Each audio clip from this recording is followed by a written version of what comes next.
મેંદડા ખાતે અંતિમ ધામ નવીનીકરણ અને દેવી દેવતાના મૂર્તિ પ્રતિષ્ઠા મહોત્સવ યોજાયો હતો.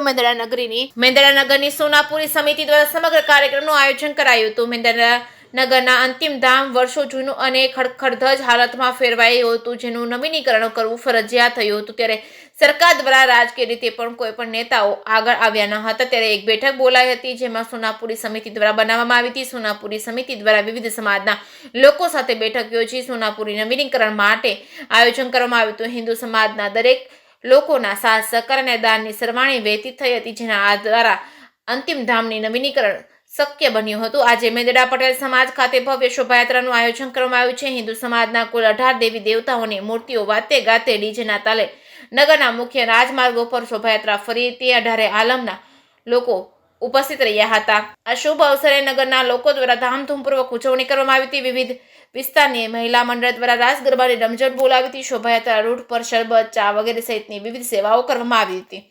JKS ન્યૂઝ ગુજરાતી સાથે કમલેશ મહેતા, મેંદડા.